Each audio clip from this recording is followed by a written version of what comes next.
All right, Craig, your orders are after Chris starts talking. If he gets to 30 minutes, you just mute him. He's done. He's got 30 minutes at the absolute most, and then he's muted. All right, you got it? Just 30 minutes, Craig. Just 30 minutes. I will pay you, Craig, actual gold pieces. You don't pay him. He's 45 never been minutes. paid. I know. First time. 45 minutes minimum. He wouldn't Let's know what go, to do with Craig. gold anyway. All right, so we're the Grumpy Dungeon Masters. I'm Jay, joined with my co-host Christopher, Kristian, and Dan. Say hi, guys. Hi guys. Hello there. Just once, please. Just once. Just Man. once say hi, guys. Yeah, man. Nope. Only he told you. will. I told you the circumstances under which that might happen. Yep. It'll be a week where you miss. All So Kristian, where can they find us on social medias? You can find the Grumpy Dungeon Masters podcast on Apple Podcasts, on Spotify, whatever other platform you use for your podcast. You can also find it up on YouTube. And you can find the Grumpy Dungeon Masters streaming on Twitch TV Tuesday and Thursday nights. They are maybe still making our Honor Mode Baldur's Gate 3 run. Still alive? Yeah, we are. Yeah, Still we alive. are. That's right. Still alive. So Tuesday and Thursday evenings, watch us do an Honor Mode run and cause mass chaos and try to not blow it in the last act. And eventually, soon, will be the return of Grumpy Dungeon Master Christopher's D&D 5e game, Waterdeep World Born Dead. All right, Chris, tell us all about Scarab Con, which was this weekend. Did Craig mute him already? Yeah. He might have. Yeah, Craig jumped ahead and muted me. Yeah. Now you got to give him at least 30 minutes, Craig. 45, Craig. 45. Yeah, I gotta get that stream back up, and I gotta start running AL again. So I went to Scarab this weekend, and it was really kind of funny as I was kind of just walking the floor for the first time, just getting a layout of the Scarab convention in the Columbia, South Carolina museum that was half about the prehistoric history of South Carolina and their role in the Confederacy, which that was an odd combo of museum. Wait, is that where they held the convention? Yes, that's where they held the convention. At the museum. Where was it again?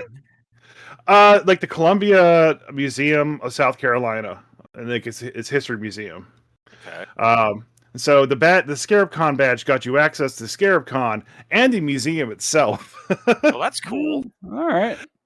So Kristian would have loved it. Yeah. There was a giant like armadillo thing that was like, man, I want to ride that. But I kind of just walked the convention rooms because it kind of like half of it was on one side of the museum, half it was on the other side of the museum. So you had to go through the museum to get to both places. When I walk into the role-playing game room, the very first table sitting in front of me, the entire table was made up of either people I know from Shadowmoor or people I know from Adventures League. And they all turn and look at me, and they all wave at me, going, "Hey, Chris!" And then they all look at each other like, "How do you know him?" It was the weirdest experience ever. But it was great.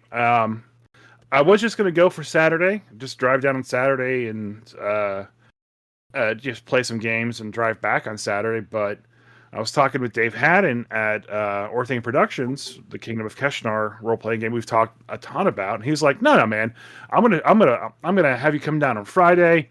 I'll get you a hotel room. You stay a couple nights, run some of our games for us." And I was like, "I'm sold. I'm there." So I went down on Friday and talked Keshnar with all the people that wanted to talk about it. Looked over some of the new data and stuff for the new book, and gave feedback and all that great stuff. It was a wonderful time. So special thanks to Dave Haddon for having me out there, and Orthane Productions for putting me up in some rooms so I could, experience Scarab to its fullest while also helping them run games and stuff. I got to run the one shot that I've been running for them in other places again, and this time the party had a very wonderful ending. I was very very, very almost kind of sad in a way, but it was very nice. It's probably one of the most satisfying, happy, like sad, happy endings I've ever had to a little one shot ever before. And special thanks to the players that came out and played that. And So it wasn't the chaos you're used to.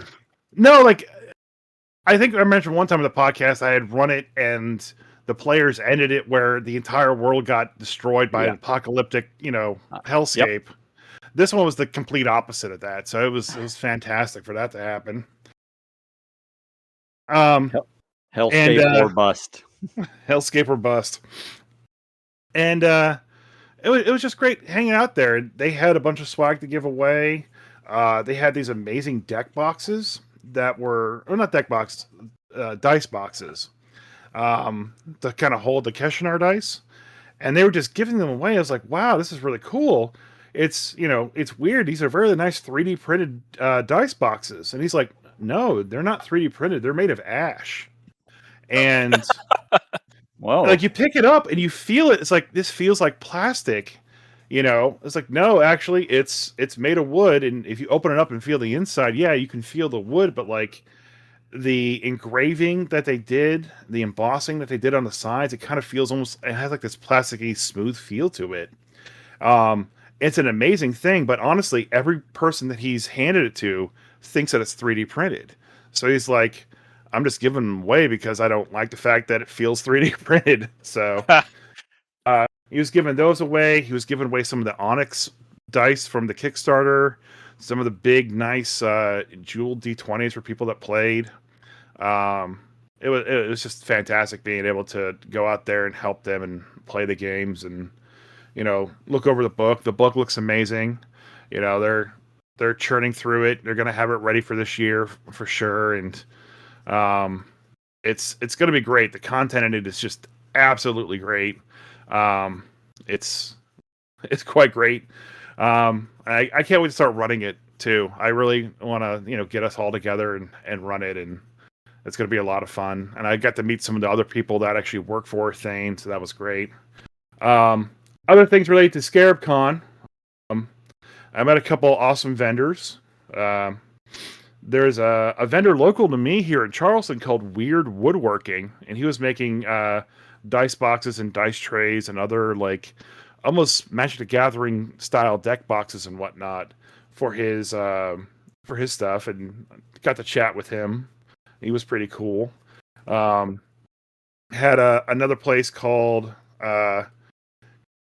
what's it here? Pure Alchemy Soaps. All right. So this lady was selling soap, and when you went up there, it just had all the races for the D&D handbook on one side of her display, and then all the classes on the other side of the display. And in the center was all the alignments. And the gimmick was you build your character based on the scent of soaps that you had for each one. So I was like, oh, this would be a perfect gift for my wife. So I picked up the Drow soap. Of course. The Bard soap bar and Chaotic Good for her character Kylan from Waterdeep Ward War Dead. They all smelled fantastic. I especially liked the Drow one. And she put it in a little box, and she wrote this hand penned out, really nice antique looking name for the character and put it in the box. But she also had a way of like rolling the dice to generate a new character, which was really neat. So is soap a collectible now? I guess so. I mean, I've had the soap with like dice in it, but this is like built your character's scent, so you rub it all in your hands. This is what your character smells like in game. So that was dirt, mud, a little bit of feces. Yep, that's the sense we need. And if I sound a little gravelly and whatnot, I didn't catch the con crud. What happened was I forgot my CPAP, and I spent 2 nights snoring in a hotel room. Were you in a room by yourself? I was in a room by myself, yes. Everybody is thankful of that. Not the people to the left and right of me, for sure. But, something, Jay, this is something personal between you and I and our friends at Shadowmoor and Name specifically. Chairbane did strike again. Oh, it's been a while. It's been a while. I lost 50 pounds, so some of the chairs have been living. But while I was sitting there running the Keshinar game, the chair that I was sitting in, that everyone else had sat in all weekend perfectly fine, but the chair that I sat in when I was running the game just collapsed out from underneath me mid-roll. And it wasn't the first chair that broke in the convention, but it was the first that happened in our little section of the thing. So I just kind of picked it up, put it off to the side, grabbed a new chair, and had my way with that. That's pretty much all you can do. Just grab a new one and move on. Another not a vendor, but an actual couple that I met at Scarab Con is a couple named Janet and Roger Carden. And I had asked if you guys had heard of these folks ahead of time. Yeah, I've never heard of them. And you guys said no. Are you guys familiar with a D&D magazine that ran at the same time Dragon did called The Familiar?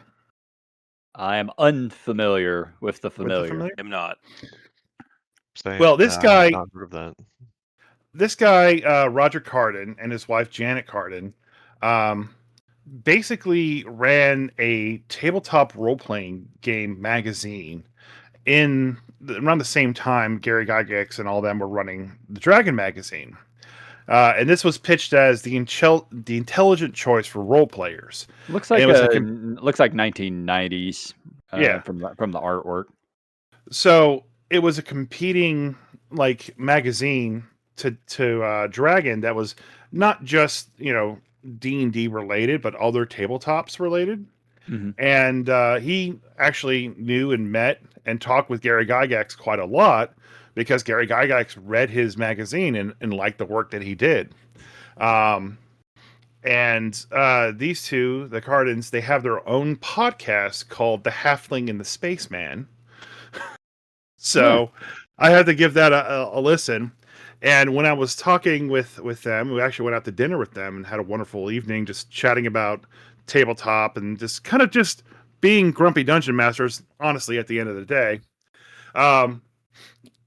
He basically mentioned that he has his podcast and he's retiring off of his job soon, and he's wanting to do something called Applied Game Mastery, where he wants to find and cast people in the Raleigh-Durham area to play tabletop role-playing games, so he can kind of do some kind of a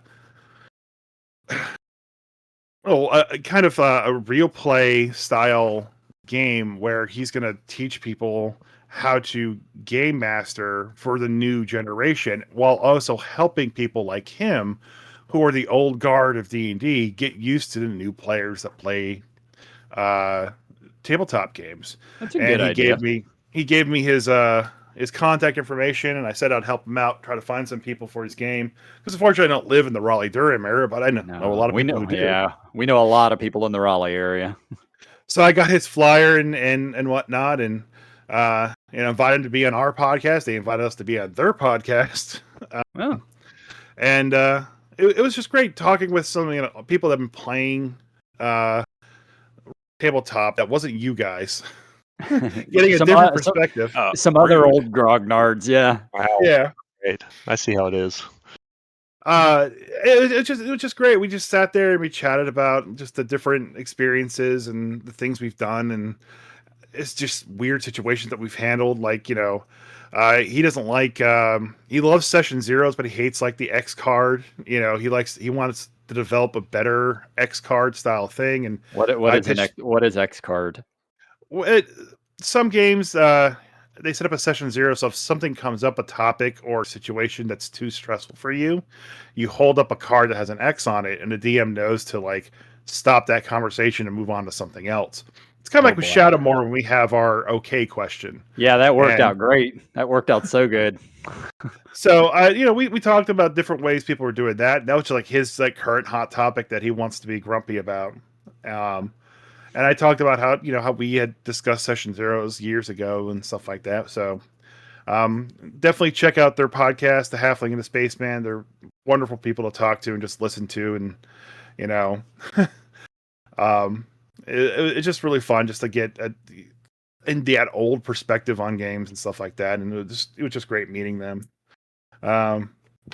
But yeah, it was quite a wonderful time. I didn't get a chance to play many games. Like I said, I ran my one game. That was pretty much about it, and just worked on caching our stuff the rest of the time. I did buy some books though. Uh-oh. Well, first off, I got a door prize. The door prize was a campaign setting book. I'm going to pronounce this wrong, but I guess it's Ylera Valley, Ylera Valley. Like an independent publisher, Limitless Adventures. It's like a campaign setting, levels 1 through 6. Kind of thumb through it, some neat stuff, kind of Eldritch horror. Okay, so it's 5e. Yeah, it's 5e stuff. The thing that they do neat that's really interesting in this book is they have their stats and whatnot, but they also have kind of like this, whenever someone has visions, they have like a little comic book panels in there that kind of like show the visions that's happening to the player, which I thought was really neat. That's cool. And they got some fantastic black and white art as well too. The map design's pretty cool. I really like the comic book layout that they had for it. But I got to sit down and actually deep dive, read through this whole thing. Goodman Games was there, as they always are. Nice. They were able to give me some deals on some books, so special thanks to those guys. They were great. The first book I bought from them was the Dungeon Denizens book. I think we have the PDF. We talked about it last week. Yeah. Did you get which version did you get? I got the Kickstarter edition with the cool snake-like cover. Yeah, with the black and green cover. No, Right. this is black, So red, which- gold text. Which Okay. version did you get? Like DCC or 5e?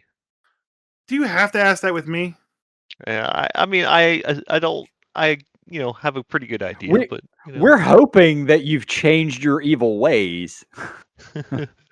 Hell no, it's all 5e. Ah, And I picked up the original Adventures Reincarnated #8, Old School Traps. yeah. That's pretty awesome. And the whole thing that made me spend money there is they had a bunch of like little one-shot adventures that I guess they've been collecting the volumes as well too. But this is 5th edition fantasy number 30, The Hell Pits of Nightfang by Janelle Jequays, which I guess is supposed to have some connection with the Caverns of Thracia in some way. Yeah, it's a. I think it's just like a level 2 adventure. It's level 9. Hang on, I own it, but I have not run it yet. He did try to get me to buy Caverns of Thracia first. I was like, don't worry about that. I already got that at home. Okay, no, this one I have the PDF of it. I did not get the physical copy of it because it was a much higher level adventure. I figured I'd probably never run it. Yeah, but he said it leads into, or has a part of Caverns of Thracia that kind of bleeds into it, or it bleeds into Caverns of Thracia somehow. And I was like, you know what? I got Caverns of Thracia. I wanted to read some more of Janelle's work, so I picked that up, and they gave me a good deal on all those.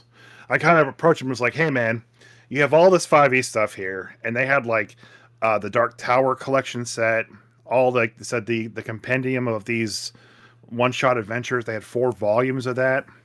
I was like, I'm here to spend money. I will be spending money before I leave this thing here today on Sunday. It's like, help me reach this budget of this number here. What can I buy? And he was like, all right, let's work these numbers. And it was fantastic. I left very happy. And overall, Scarab was a great time, and I really enjoyed it. It was, being that the venue was so odd. It was weird being in the museum, but it was fantastic to see that everyone's still coming out playing all the board games and whatnot. It definitely blew Atomic Con that I went to here recently, a couple months ago, here in Charleston, out of the water. So I'll definitely be trying to go next year for sure. Was our buddy Randy there? No, unfortunately, he was busy that weekend. Okay, I know he was one of the staff members for 20 years or something. Yeah, they've all sold their ownership of the game. They Yeah. have one brand new owner. They had a big announcement and changing the guard this event. So all the ownership has changed to the new owner. And I wish them the best in the upcoming years. They've been around here for quite a bit.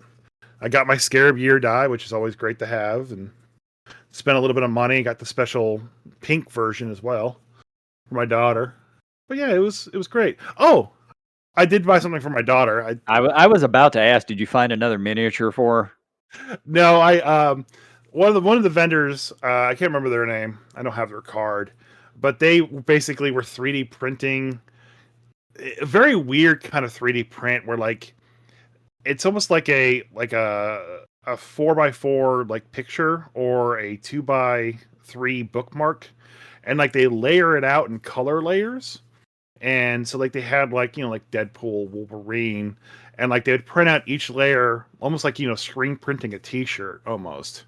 And they were doing it there at the con with their little printer.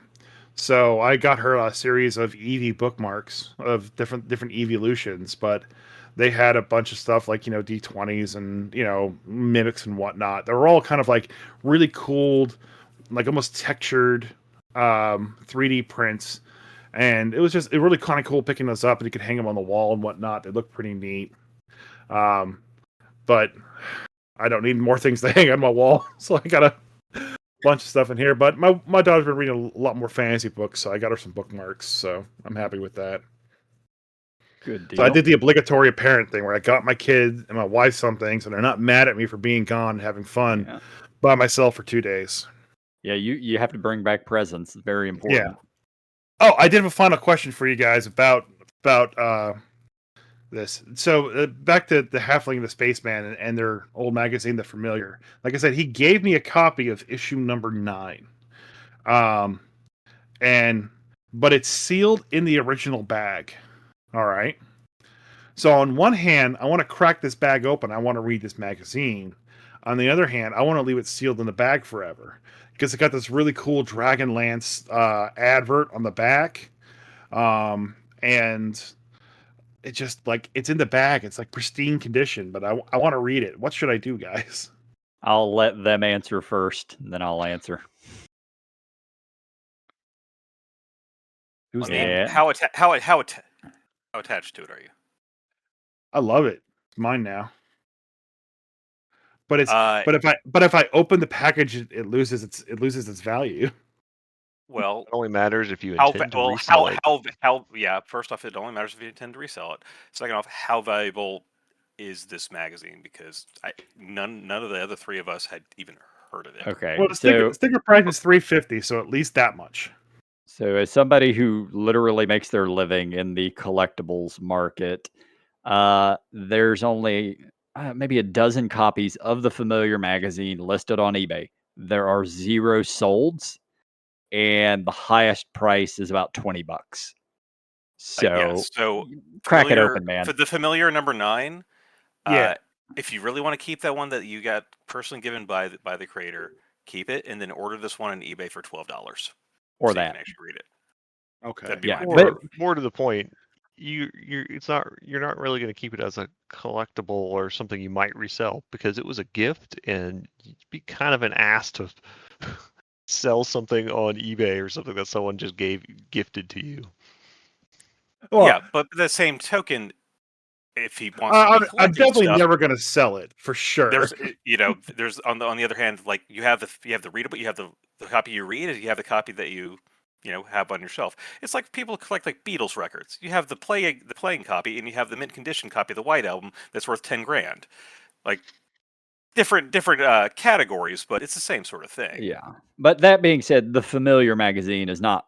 It's not a high demand item. It's not a high demand collectible by any means. So if you open it, if you went on one of these don't, auction sites with like a bunch of grognards looking for old shit, you might be able to get a few bucks out of it. But yeah, if there's no copies of it sold on eBay in the last 6 months, you're not going to get anything for it, even if it is mint condition in the mailer. Even if you wanted to sell it, is what I'm getting at.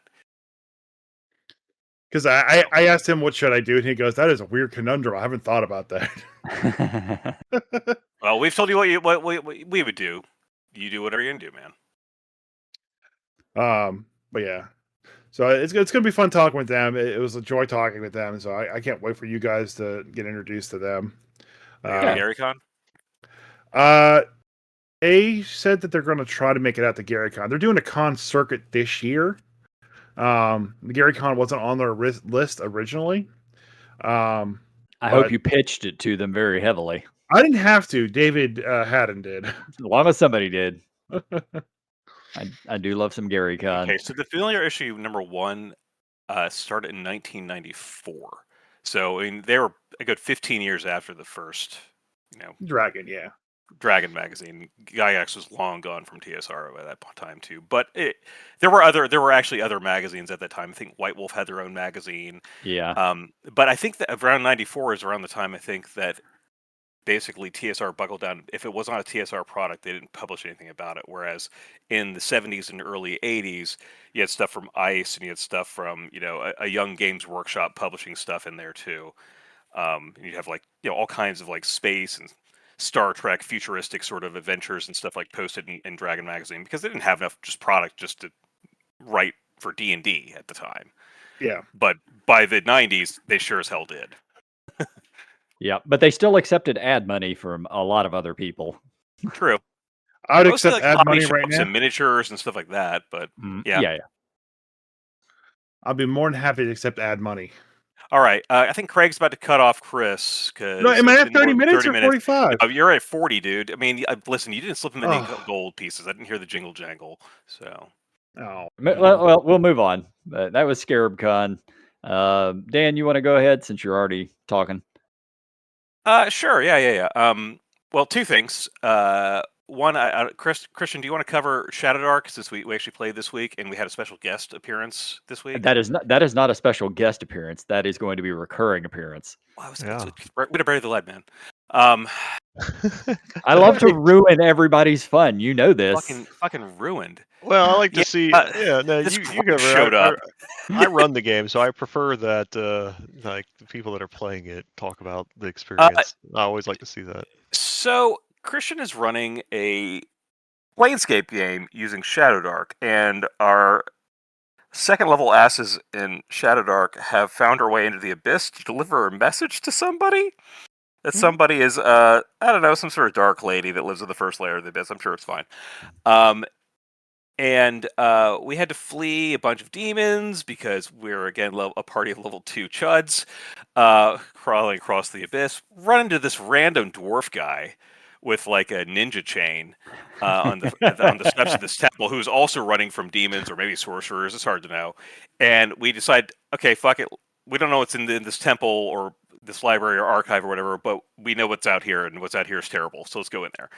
And what was waiting for us, Kristian gleefully let us know after the game, that was a dungeon that, unlike any I've ever actually played through on a tabletop before, because it was a randomly rolled dungeon in live, happening at the same time. As we opened the door, we went to the next place. He would roll dice, or we'd have one of us roll dice, and then he'd look up where we ended up at, and had maps loaded up for all of it on Owlbear Rodeo. So we'd just end up, and he described the situation, and we'd be like, okay, so I guess let's find the next doorway to get out of here. So we're basically trapped in some sort of a labyrinth, but we're all discovering at the same time what's going on in it. It's a great time. Yeah, and the fucking doors are disappearing behind us, which makes it really Yes, they are. We can't leave. We're just here until we find an exit. I mean, we found somebody to ask. We found some random lich librarian to ask directions of, and he's like, "Oh, it's certain death that way, fire that way," and I'm not really sure what's that way. We're like, "Oh, for fuck, fire, I guess. Let's do with fire." Yeah, let's see. Sorcerers to the west, undead to the north, certain death to the south. East is just fire. Okay, that's the least egregious, I guess. Mm-hmm. So yeah, we went and followed the fire path and ended up fighting all kinds of things. And once again, the sleep spell saved our butts, because the demon did manage to summon a bunch of his friends, 8 creatures, I think, maximum. It was did a lot. roll the maximum for his summon. Yeah, I rolled. It's a percentile chance to summon, and I rolled that. So, and then I rolled the max amount that he could summon. They're all like chud demons, but There were a lot of them, though. There were a lot of them. them. Yep. But Man. that was fun. Jay, what are your thoughts? Your thoughts on playing Shadow Dark not at a con, I guess, because I think it's the first time playing Shadow Dark not at a con, right? Yeah, I've run it before, but that is my first time playing it not with a bunch of randos at a convention. And I was actually playing with people that I knew completely, and I had a good time, which is saying a lot because I don't like gaming online in that manner.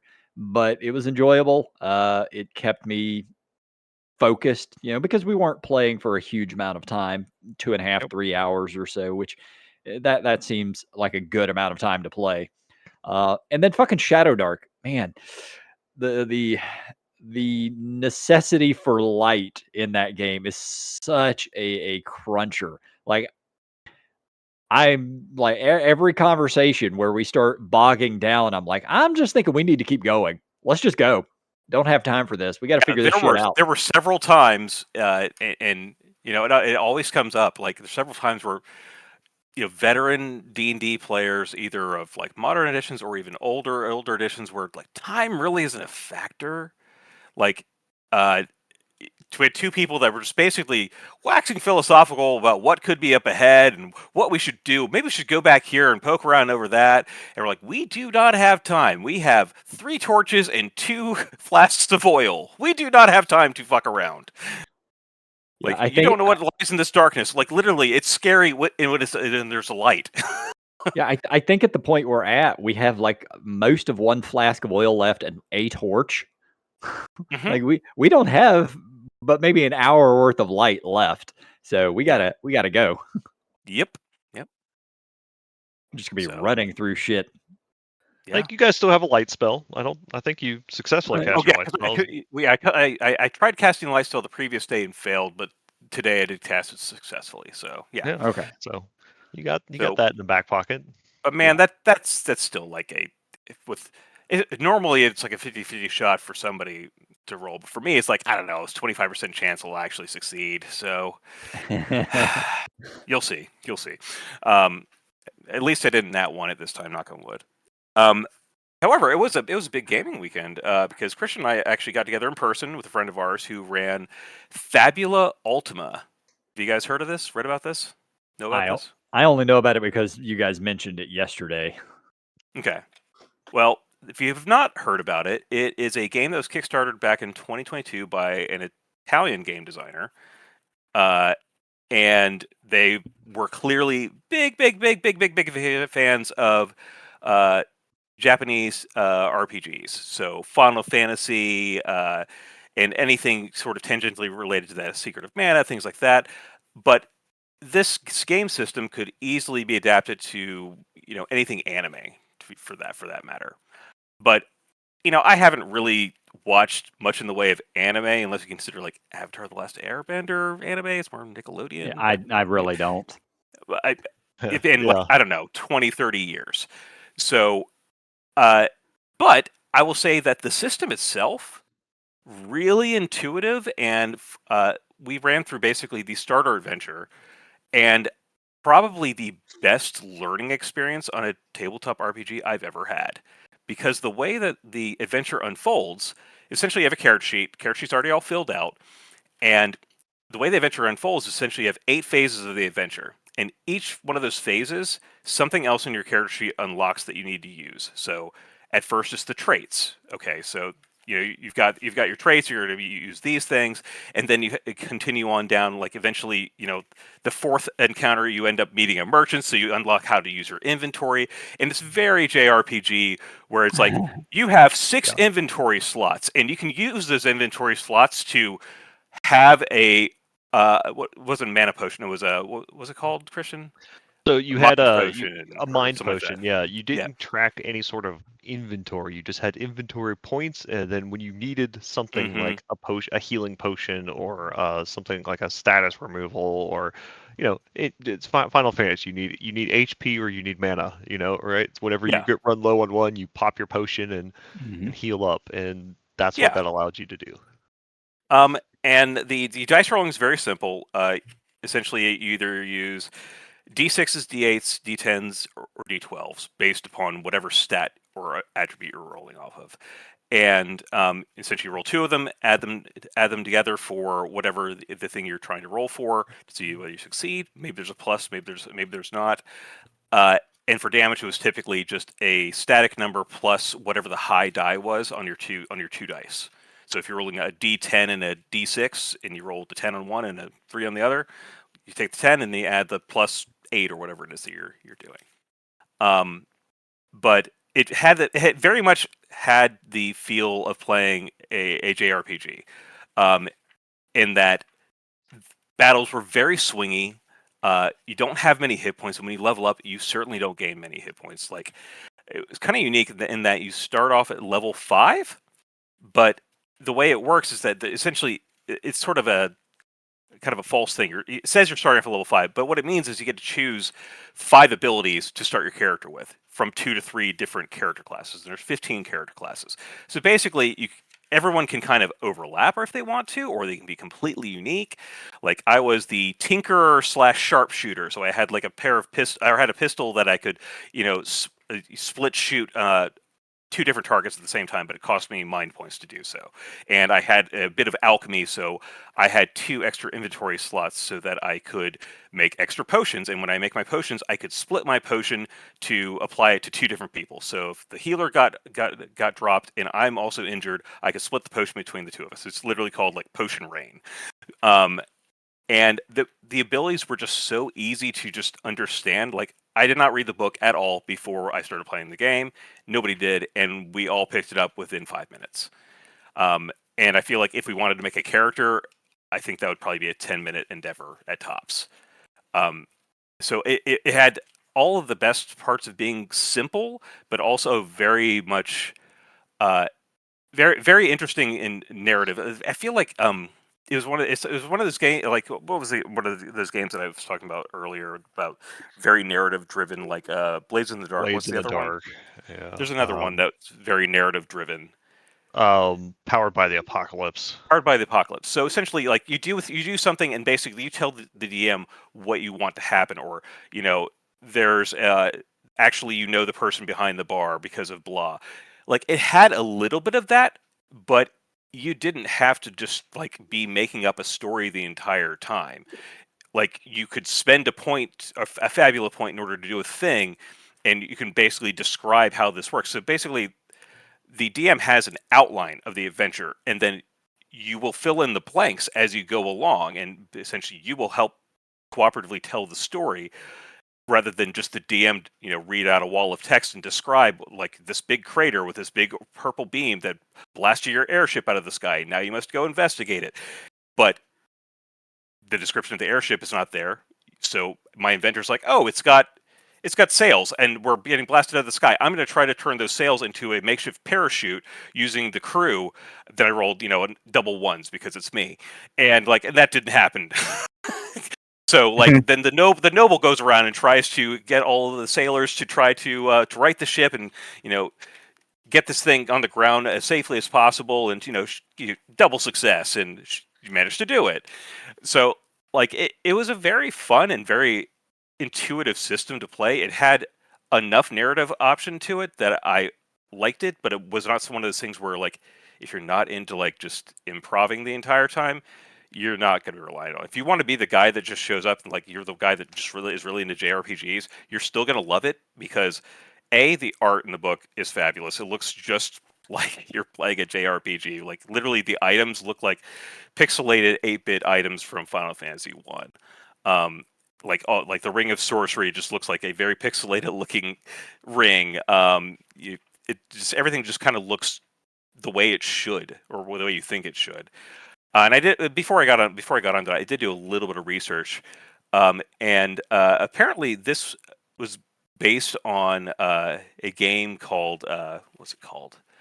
The Japanese RPG called Ryutama by Achiro Okada. I'm sure I butchered that name, but so yeah, this author, his name is Emmanuel Galetto, uh, said that he essentially searched far and wide trying to find the right RPG to basically simulate a JRPG, and he never could, so he kind of hacked them all together until he found something he liked, and then he finally found this other one, this actual Japanese RPG that had been translated, I guess, into Italian, so he could then understand it, and then kind of adapted it to his own liking.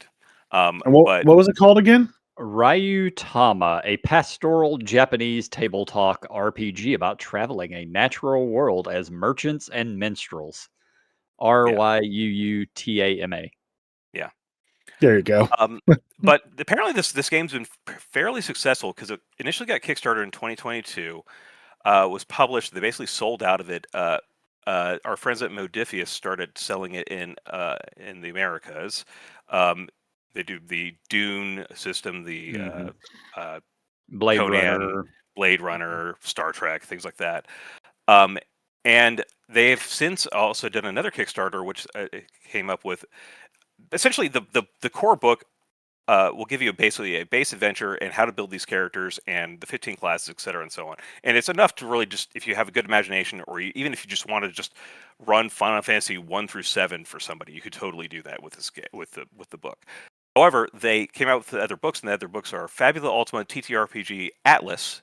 So if you want to do high fantasy, this one's called High Fantasy, and then there's one called Techno Fantasy. And essentially, I think there's one that's also being Kickstarted called Natural Fantasy. So essentially, if you want to do like Nausicaa in the Valley of the Wind, you could do that. You want to do Record of Lotus War with the high fantasy, you can do that.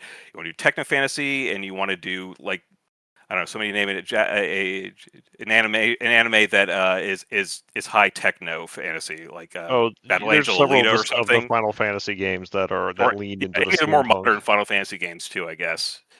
Yeah. Even Final Fantasy 7, I guess, for that matter. I mean, Ghost in the Shell is the most Yeah, famous. there you go. Hmm. So it essentially gives you more options and more specific to that world that you're doing. So, highly recommend. And the book was not expensive. It's a little. It's not. I think it's an A4 size book, but it's pretty thick. It's 365 pages, but beautifully illustrated. Got it for $25. Everything you need in one book. So yeah, it was definitely fun if you want to play a JRPG style tabletop game. Yeah. It heavily leans into that, and that so if you ever want to, if you want to play your tabletop version of Final Fantasy or something along those lines, this is a great way to do it and a good system for it. Yeah, absolutely. That's a thing I would play in, not something I would personally run. And that's just what I said too. Like, I don't feel like I have the knowledge or the ability to really come up with the story unless I'm just copying and pasting the story from like the Dragon Prince or something like that, and letting people run through it, because you could totally do that with this system. Just make it Castlevania. That's all. Just do the. I could the do show. Castlevania. I could do Castlevania. Yeah. Yeah, you could put a link to the stuff in the podcast chat on the Discord so people can find it easy. Yeah. All right. So Kristian, you got a new game in. Dan has not got his copy yet, but you want to talk about it? I got a new book that I backed. I backed the Kickstarter for it. This is from the YouTuber Bob World Builder. I do enjoy his YouTube channel. Great channel. Yeah, he enjoys things that I enjoy, like hiking and tabletop. So he did a book called Delve, and Delve was supposed to be a dungeon book, and it was for 5e and Shadow Dark.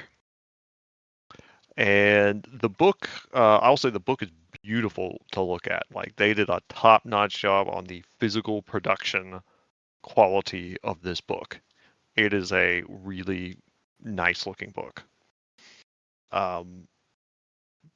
But this kind of highlights kind of the thing I was talking about last week, where I talked about when you have systems that have different identities and are trying to do different things in their game, and you're trying to make the same book for both of them, you run into the issue of you can't really, without making changes to your content, you can't really satisfy two diverging paths with one piece of content. And I think there's some really good stuff in this book, so I don't want to dump on it here, but I think this is very much, a lot of the stuff in here is very 5e. Like you got a bunch of like monster races that you can play, which is very traditional 5e stuff. You have a class called a Golem-mancer. Yeah, I find that one right offhand. I don't know how that would work in Shadow Dark. Yeah, it is a pet class where you have a golem and you command your golem, and you are also a wizard that can cast some spells. And Is it any that's weirder than a coffee mancer? Come on. it's clearly inferior to a coffee mancer. Clearly. Yeah, they've got a few other classes in it. Some of them are all right, that feel a little sword and sorcery. Some of them do not. There's a slime bender. okay. Yeah. Back to the Final Fantasy trope. All right. Yeah, very much. Yeah. We're playing Dragon Warrior now, boys. So some of the stuff in it feels very, very 5e. Now, I'd like, you'll recognize in certain of the monsters, they have given monsters what they call boss actions, which in Shadow Dark they call them boss actions. I think you can guess what they are in 5e. It's legendary actions. Yep, which is not really a Shadow Dark thing. It is not. It's not. But you've got, and I found the dungeons to be very hit or miss. They're all small dungeons, so I guess I think the biggest of them might take you 2 sessions to get through. But some of them are like, here's the 5-room dungeon, and I'm like, I think in Shadow Dark you're gonna clear that in like an hour, and then be wondering, well, what do we do next? Yep. D&D, sure, 5 rooms. That's the evening.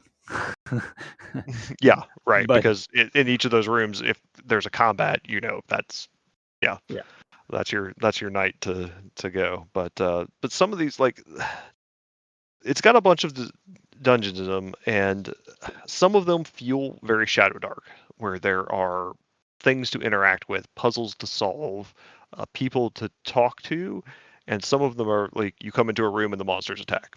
You go to the next room and the monsters attack. You go to the right room after that and the monsters attack. It's just a very like 5e linear dungeon. There's nowhere other to go except the one path that you go through, and you open the door and fight whatever's in the room. if in our Shadow Dark game we had Friday, if we had 3 combats in a row, we would have been in a lot of trouble. Yeah, there was one fight. Yeah, and we were in a lot of trouble.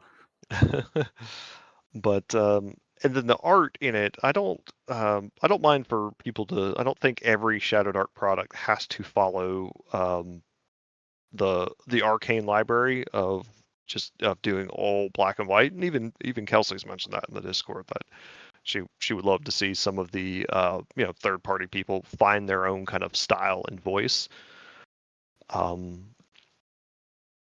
But the art is 5th edition art. It is 5th edition D&D art. So your enjoyment of that will depend on how much you enjoy 5th edition D&D art. For that, it's good art. It's all, human-made art for 5th edition, but it does feel a little, I don't know, because it so clearly resembles 5th edition, it doesn't feel Shadow Dark. It doesn't even feel like it's trying to do its own version of Shadow Dark or its own style. It feels like it very much follows the 5th edition.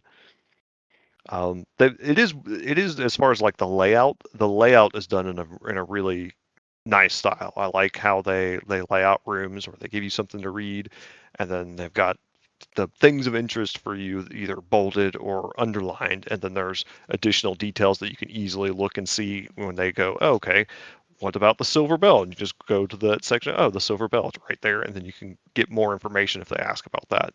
So the layout of it, as far as if you're running this as a GM, it's really well done. It will be easy to run this. That's very good. Definitely So useful. yeah, Yeah. and there's some good advice in here about, in general, just like the types of different dungeons you can have, like puzzle dungeons and mega dungeons, and they have to talk about Jaquaying the dungeon, lock and key dungeons, linear dungeons. So there's some general good advice about dungeons, about different ways you can map dungeons, different ways that players can run through dungeons, ways that you can signal danger, ways that you should use traps and hazards, and obstacles. They give you a bunch of just list of like ready-made traps, and these are quite good. Like, I think the traps and some of the monsters and stuff in here are things I will definitely make use of. They're traps and hazards and obstacles. That section is excellent, and I think that is a great reference and tool. But Yeah. I don't for a book that was here's a bunch of dungeons, I don't know that I would run any of the dungeons. That's sad. Yep. That's not ideal. So, It might be one of those, like, I have a lot of books like that though, or just modules, things where I'm never going to run it, but I do read through them and I will take things from them to insert into my own dungeons. there's a So lot of good inspiration in here. I will say that. Now for 5e, I could see that these would be great 5e dungeons that you could run for a session or two and be good kind of short dungeons. I think these would be great 5e dungeons. I just don't know that they're really great Shadowdark dungeons. yeah, maybe just like I said, a piece here and there. You might see some cool trap in there in one of the dungeons and be like, I could use that.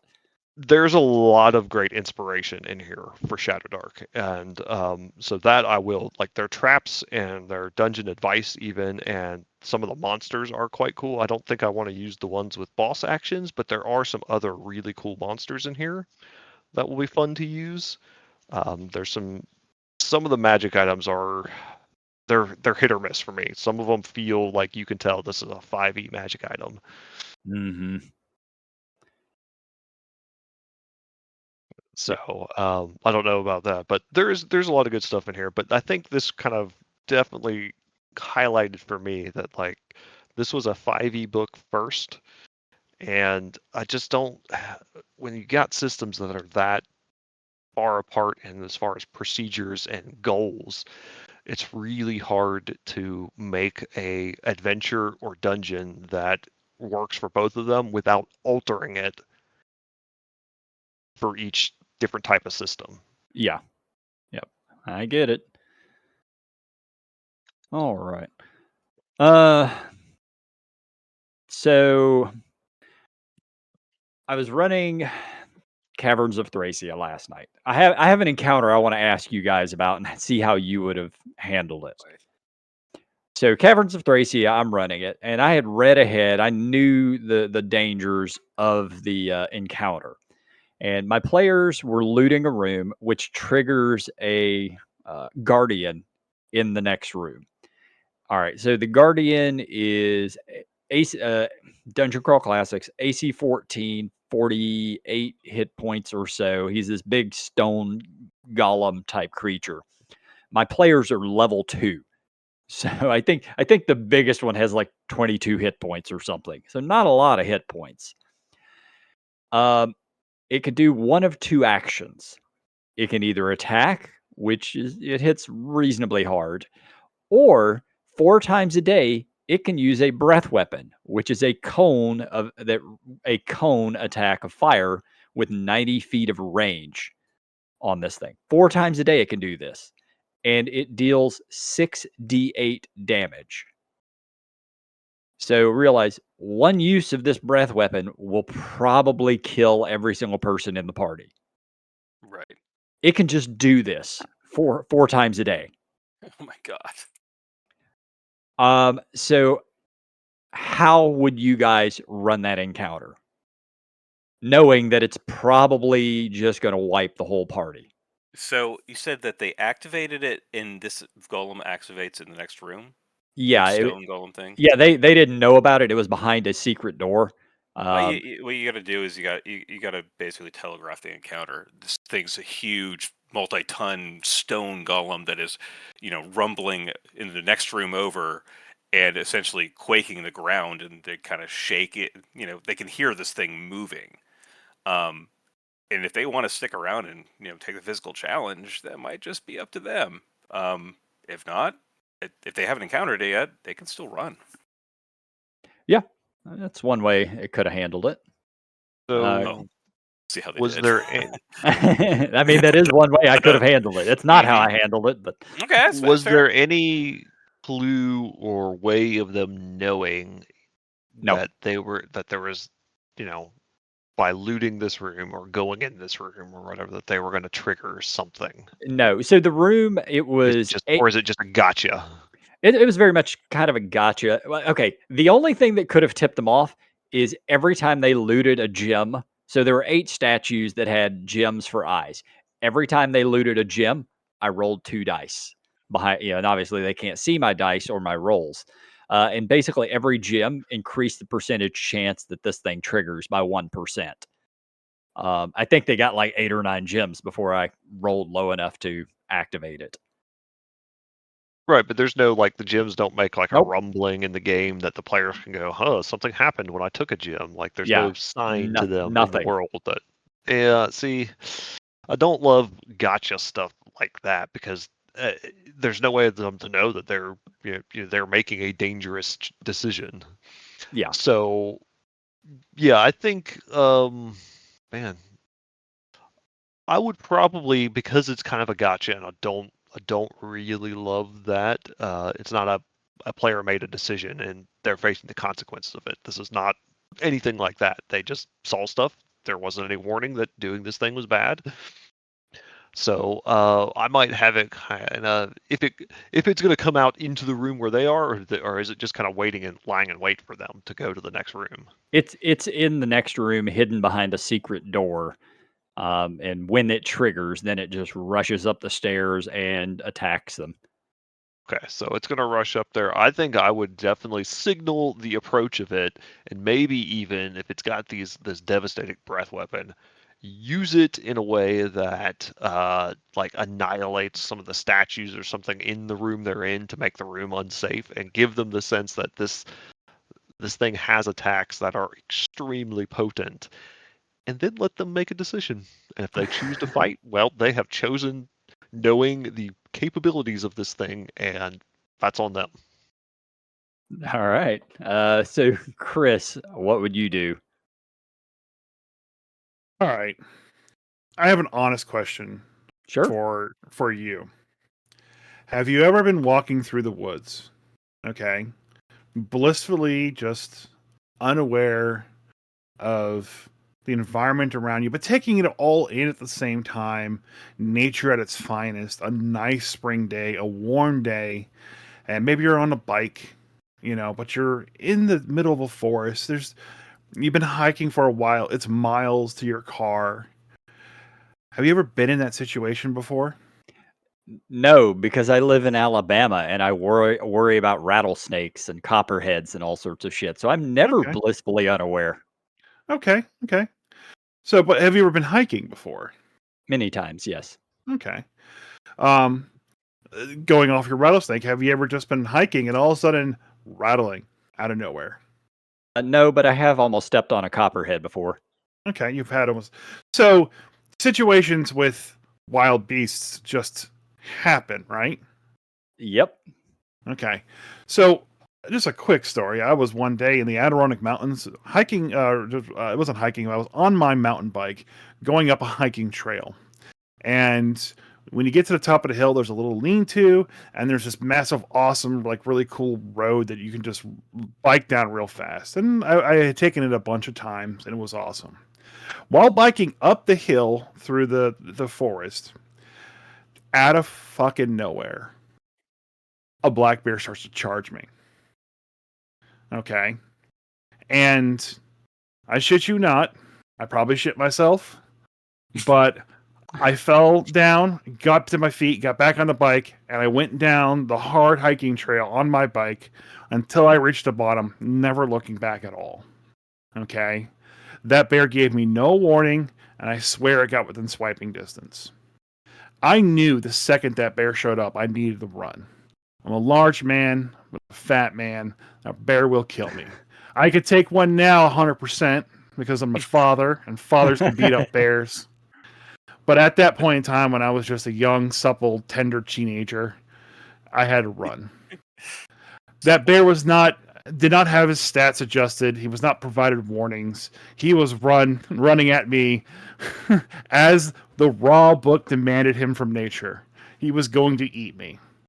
And that's exactly how you should handle that encounter. But I will just throw this out there. The bear can't hit you with the breath weapon as your dumbass is riding down a fucking trail. Whereas this thing fucking can. I'm sorry, I don't live in a fantasy world where bears have breath weapons, but if I lived in a fantasy world where bears had breath weapons, I would be more cautious. I'm just saying, it's like, run it as is. It has a breath weapon for a reason. Use it. Eat your party. Kill them. Okay, so Dungeon Crawl Classics, it is particularly a lethal game, and I am not one to shy away from the lethality of this game. But I don't like very much kind of like Kristian and Dan said, there's no warning. I don't want to give my players no recourse and just fucking wipe the whole party. I think from a design perspective, this will be an honest design answer too. Yeah. If everything is doing that, that's stressful and unfun. If this is the one scenario where this seems to be a surprise round, then that's a little different. Like, it's not every day a black bear chased me. You know, it was a uncommon, if not rare occurrence. Yeah. Seeing a black bear was common. Having it chase you was very unusual. If every time you went on that trail you got charged by a black bear, I think you would stop learn going your on lesson. That trail. Yeah.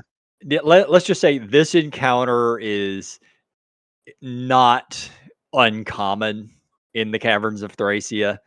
Like they managed to survive another trap that they set off later on that night that very, very easily could have wiped the whole fucking party. So far they've managed to get a little lucky in things like that. Yeah, I figure at some point it's going to happen, or at least kill a few of them. So the way I ended up running this thing, it smashed through the wall exactly as intended. Some of the players decided to stand and fight. Some of them were very, very cautious about engaging initially and kind of hanging back. The way I decided to do this was every round I would roll a d6. If I ever rolled the 6, it was going to fire off the breath weapon. So I gave it I gave them a pretty good chance to survive this thing. But if I ever rolled the 6, you could have run. So I ended up not ever rolling the fucking 6 on that die after 5 or 6 rounds of combat. So they managed to beat it up, killed it, but if I had ever done that, it would have probably just killed the whole fucking party, and we would, make new characters as you do in DCC. That creature is now lesser because you did not run it properly. No, my players got a chance to fight a difficult encounter, had a fucking great time doing it, and they were terrified of this thing, as they should have been. The first round of combat, our buddy Jacob Muffin got into melee with it, missed his attacks. It hit him once and knocked him dead. So, like, it was strong enough even without the breath weapon. So, anyway. That's my DCC story for the night. Okay. For the podcast, Black Bears and Scarabs. That's actually that's a great name that nobody's ever going to find in a search. I mean, that's made my band, so. Yeah. All right. Anybody have any last minute topics that we want to talk about? Maybe the Ed Greenwood writing stuff for WotC or whatever the fuck he's doing. We'll get to that in like I guess the newest Unearthed Arcana, which is Oh, we're not even going to cover that. Oh, we are, because I need to Misty step my way into here with my, what is it, Mind Thief, or what do we call Spell Thief now? Magic Stealer. Magic Stealer, which it's the best name and definitely a good replacement for Spell Thief. But we'll get to that next week. Okay, we could save that topic because that's 2 topics for next week. Sounds good. They seriously renamed Spell Thief the Mind Stealer? Your Magic Stealer. Magic Stealer, even worse. Even worse. Oh, It's really bad. Yeah. Did they fire the person that names things? Probably, they had somebody who named things. I mean, yeah, I would assume. Here's what they did. They went into ChatGPT and said, ChatGPT, can you tell me, without using a thesaurus, what can I call a spell thief? And this is the best option from the list: Magic Stealer. Yeah, because we can't just call it Spell Thief, which was perfectly fine. It's perfectly fine in 3rd edition. Yep. It told you exactly what that guy did. Okay, hold on. I just asked ChatGPT for alternate names for Spell Thief. Mystic Cutthroat, Arcane Burglar, Glyph Pick, Sigil Sneak, Scrolljack, Mage Pick. That's the rogue leaning one. Scrolljack. Every one of those is infinitely better. Yeah, they are actually. This is where AI is great, to be honest. So that's just the rogue leaning ones. The arcane and sneaky ones are Arcana Purse, Mana Filcher, Spell Filch, Hex Snatcher. We're going with Filch in a name? Come on. Hex Snatcher, I like. Cantrip Cut Purse, Weaver Stealer. Okay, Stealer. Okay, that one kind of. Well, still no. You better bring back my weave. No. Jesus Christ. Rune Pilferer. Some dark and villainous variants. Thalmivore, Spell Leech, Hex Drinker, Mana Vamp, Arcane Parasite, Void Binder. The clever / subtle names are Borrowed Hand, Secondhand Sorcerer, Echo Caster, Reflected Mage, Spell Mimic. We're done now. Copy Paster. The naming convention is bad. We don't have to keep on going through what other shitty one we can get from ChatGPT. Fun Wizard Yoinker, Spell Swiper, Zapjack, I like Wizard Yoinker. Cantrip Crook. Let's be fair. Many of those were really bad, and every single one of them was still better than Magic Stealer. Yeah, let's get back to Wizard Yoinker next week. All right. Yeah, that's the name of next week's podcast, Wizard Yoinker. Go Wizard Yoinker. All right, guys, we're out of here. Bye, Craig.